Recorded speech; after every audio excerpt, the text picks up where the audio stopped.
Today I'm called upon to honor a man whose name will be joined in the history of our movement with those of Bertrand Russell, Robert Ingersoll, Thomas Paine, David Hume. He's a writer and an orator with a matchless style, commanding a vocabulary and a range of literary and historical allusion far wider than anybody I know. And I live in Oxford, his alma mater and mine. He's a reader whose breadth of reading is simultaneously so deep and comprehensive as to deserve the slightly stuffy word learned, except that Christopher is the least stuffy, learned person you will ever meet.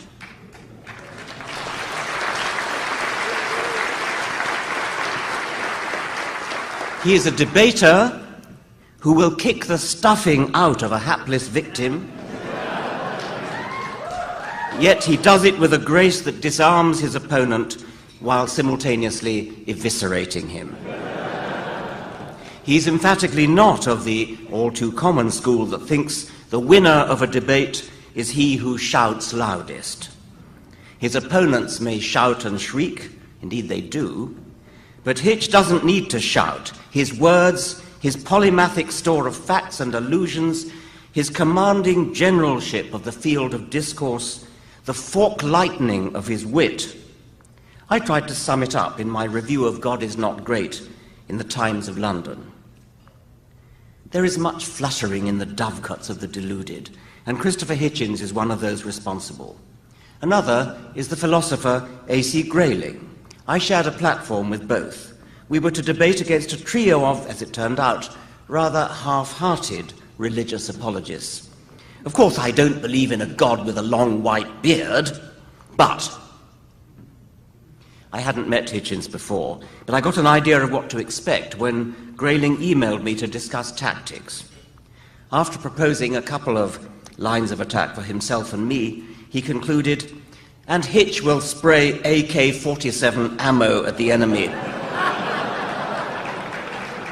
in characteristic style.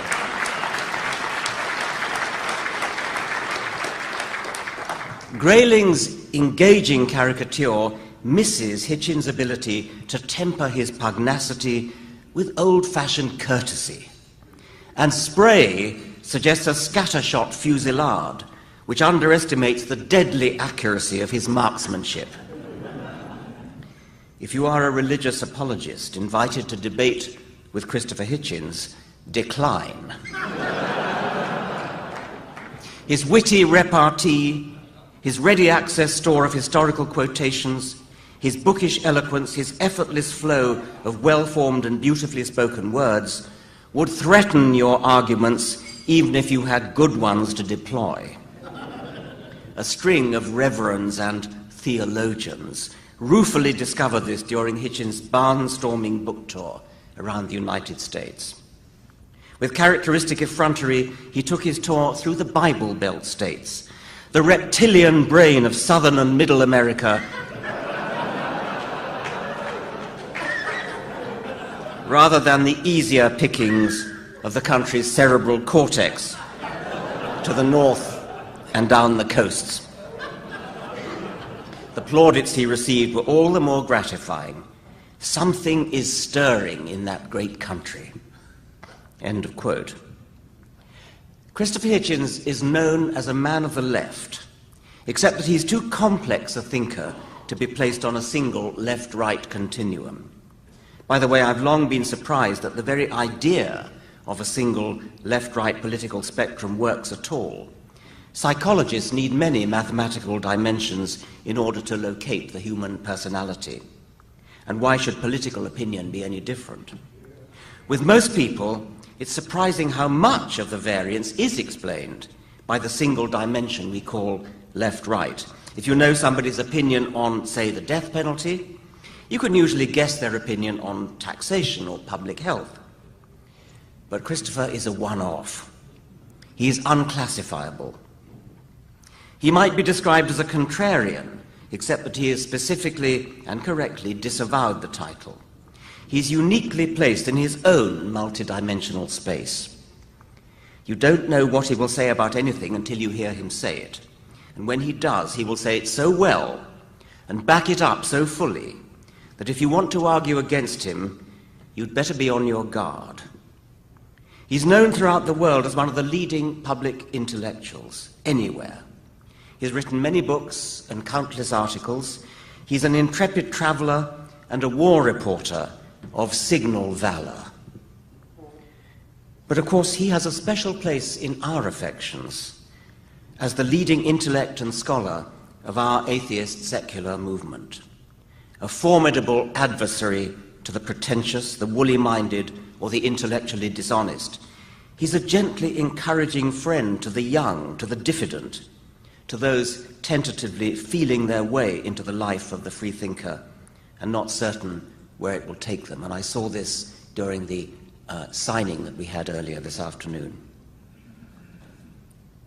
We treasure his bon mots, and I'll just quote a few of my favourites.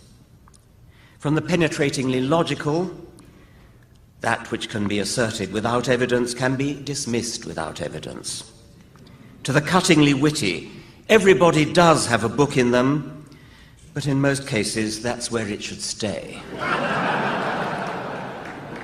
To the courageously unconventional, Mother Teresa was not a friend of the poor. She was a friend of poverty.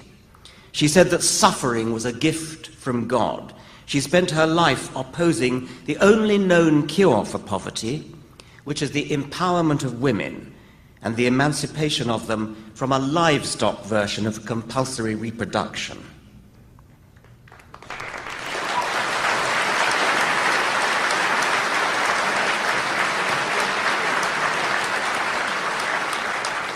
The following is vintage Hitch.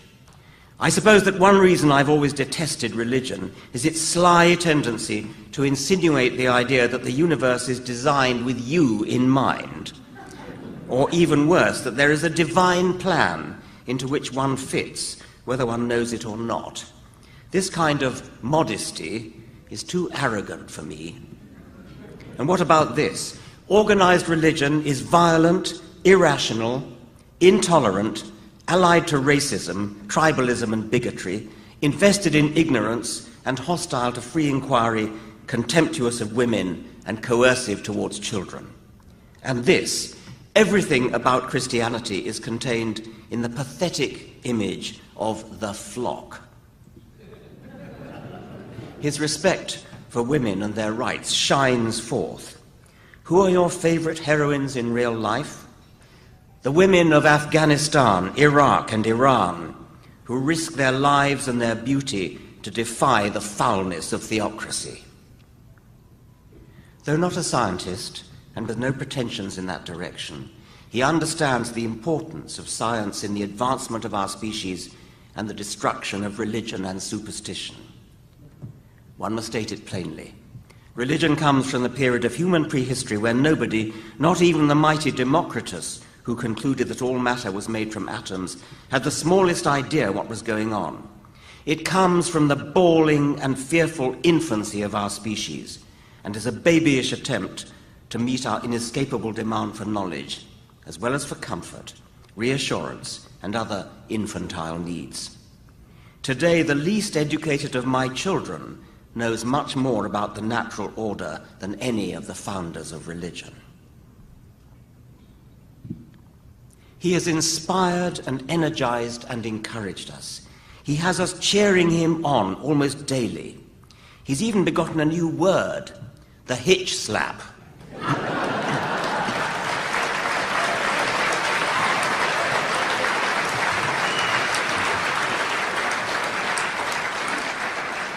We don't just admire his intellect, we admire his pugnacity, his spirit, his refusal to countenance ignoble compromise, his forthrightness, his indomitable spirit, his brutal honesty.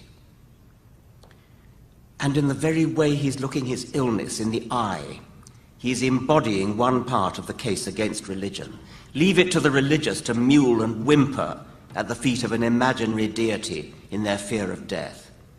Leave it to them to spend their lives in denial of its reality. Hitch is looking it squarely in the eye, not denying it, not giving in to it, but facing up to it squarely and honestly, and with a courage that inspires us all.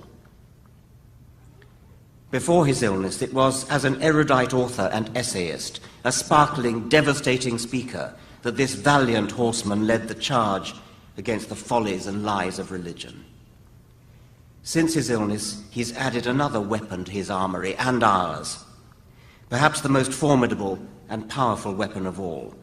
His very character has become an outstanding and unmistakable symbol of the honesty and dignity of atheism, as well as of the worth and dignity of the human being when not debased by the infantile babblings of religion. Every day he's demonstrating the falsehood of that most squalid of Christian lies, that there are no atheists in foxholes. Hitch is in a foxhole, and he's dealing with it with a courage, an honesty, and a dignity that any of us would be and should be proud to be able to muster.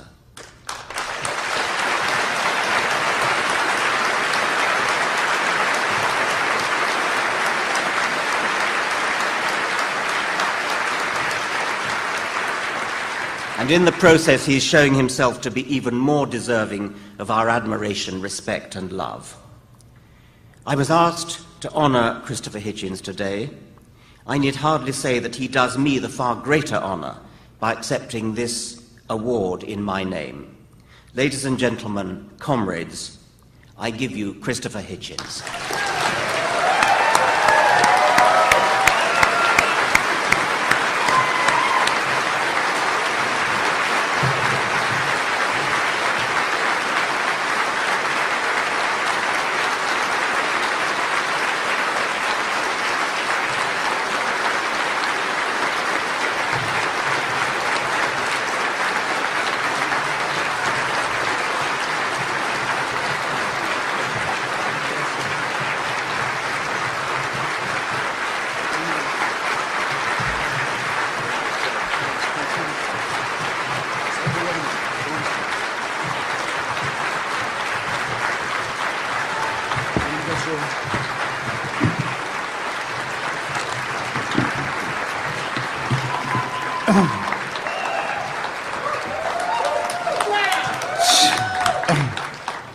Well, I'm overwhelmed, ladies and gentlemen, brothers and sisters, and I did promise Richard that if my voice didn't go to rags, I would try and speak to you a bit, if that's all right.